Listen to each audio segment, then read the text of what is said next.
अस्सलामुअलैकुम। मेरा टॉपिक आज चैप्टर नंबर 13 का developing morphology, syntax, semantics and related developments है। सबसे पहले हमारे पास है developing morphology.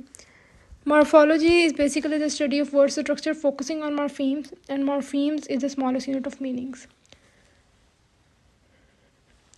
We have the following stages of morphological development. First one is simple words, using of simple or single morphemes. And this stage is for 12 to 18 months. And इस stage में जब बच्चा शुरू में बोलना शुरू करता है तो वो एक एक वर्ड से शुरू करता है। फॉर एग्जांपल मामा या पापा, और यहाँ पे एग्जांपल दी गई है डॉग। तो फर्स्ट स्टेज है सिंपल वर्ड्स। सेकेंड स्टेज है हमारे पास adding inflections. Inflections mean adding S और E S to the words और adding E D. For example plurals that is dogs, and अगर पास्ट टेंस यूज करें तो played. Over generalization refers to the language error where children apply a rule where they have learned to all situations. ये इसका मतलब ये होता है for example कि हम गो के साथ गोड ऐड कर देंगे instead of went we use good. So एक बच्चा वही रूल्स हर चीज़ में अप्लाई कर देगा। उसके बाद हमारे पास है रिफाइनमेंट।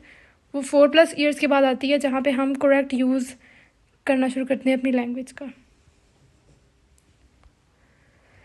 इसके बाद 10 स्टेजेस ऑफ मॉर्फोलॉजिकल डेवलपमेंट है। फर्स्ट स्टेज में ING का एडिशन होगा। सेकंड और थर्ड स्टेज के आगे जैसे इक्वल का साइन है, इसका मतलब ये है कि ये एक्सचेंज भी हो सकती हैं। सेकंड स्टेज में इन का addition, in bag, not in that. Third stage में ऑन का एडिशन होगा। फोर्थ स्टेज में एस और एस का एडिशन होगा। फिफ्थ स्टेज में इरेगुलर पास्ट टेंस, मतलब पास्ट टेंस भी यूज़ करना शुरू कर देगा वो। सिक्स स्टेज में पोजेसिव। पोजेसिव का मतलब होता है ऑनरशिप या belongingness. For example Karan's bed. Seventh stage में इज़ और का एडिशन अपने वर्ड्स में करना शुरू कर देगा। एट्थ में आर्टिकल्स का एडिशन भी कर देगा। For example a cat, the dog. Ninth में पास्ट टेंस एंड 10th में प्रेजेंट टेंस। इसके बाद है हमारे पास developing syntax questions. Syntax refer to sentence structure and word order. Developing questions involves 3 stages. इसमें हमारे पास 3 स्टेजेस होती हैं।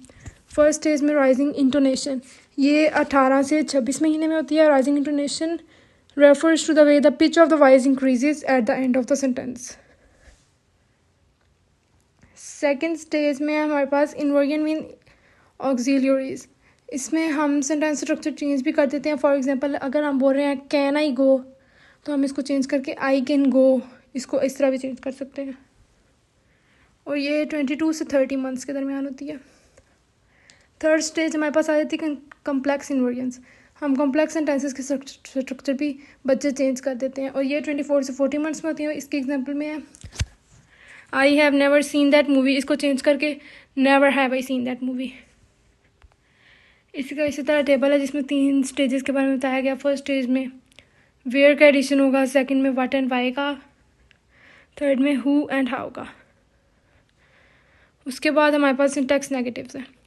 सिंटैक्स नेगेटिव की भी क्वेश्चंस की तरह 3 स्टेजेस हैं।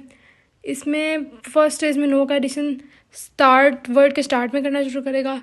सेकंड में वो मिड सेंटेंस के मिड में करना शुरू कर देगा, और थर्ड में वो उसका सही यूज़ ले आएगा, जैसे कि आई डोंट वांट जूस।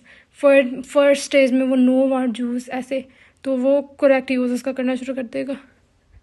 इसी तरह इसके टेबल में भी बताया गया कि फर्स्ट स्टेज में नो डूइंग इट, दूसरी में दरमियान में आ गया नो का यूज़, और थर्ड में सही यूज़ हो गया।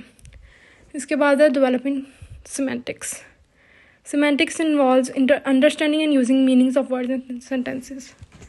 इसमें हमारे पास 4 स्टेजेस हैं। पहले में फर्स्ट वर्ड्स, बेसिक वर्ड्स पहले में, उसके बाद ओवर एक्सटेंशन। इसका मतलब ये है कि एक चीज़ के लिए, बहुत सी चीज़ों के लिए वो एक ही वर्ड यूज़ करे। फॉर एग्जांपल अगर किसी गोल चीज़ को वो बॉल कह रहा है, तो वो बाकी सारी गोल चीज़ों को भी बॉल ही कहेगा। थर्ड है हमारे पास वोकैबुलरी एक्सपेंशन, वो अपनी लैंग्वेज में न्यू वर्ड्स का इजाफा करेगा। फोर्थ है हमारे पास वो ऐसे मेटाफर्स या इडियम्स या ऐसे आइडियाज़ या थॉट्स को भी समझना शुरू कर देगा जिसे वो टच या देख नहीं सकता या फिर फिजिकली एक्सपीरियंस नहीं कर सकता। इसकी एग्जांपल में हमारे पास है लव या फ्रीडम।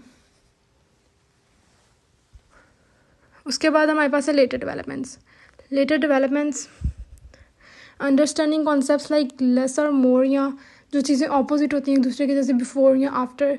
तो ये जो कॉन्सेप्ट्स होते हैं ये 5 साल की उम्र के बाद शुरू होते हैं। इसमें एग्जांपल हमारे पास एक रिसर्च की है, किंडरगार्टन बच्चों के ऊपर रिसर्च किया गया था। 2 दरख्तों को मतलब एक पे कम एप्पल्स थे और दूसरी में ज़्यादा, तो उससे क्वेश्चन पूछा गया था किस में कम है, और दूसरा क्वेश्चन ये था किस में ज़्यादा है। तो बच्चों ने एक ही दरख्त की तरफ इशारा किया था जो कि बड़ा था। इसका मतलब ये है कि बच्चे एज्यूम करते हैं कि जो बड़ी चीज़ है वही हमेशा ठीक होती है। So childrens focus on size over quantity. And इसमें कंक्लूजन हमारे पास ये है कि जो इस तरह के हमारे पास कॉन्सेप्ट्स हैं वो टिपिकली 5 साल की उम्र के बाद शुरू होते हैं।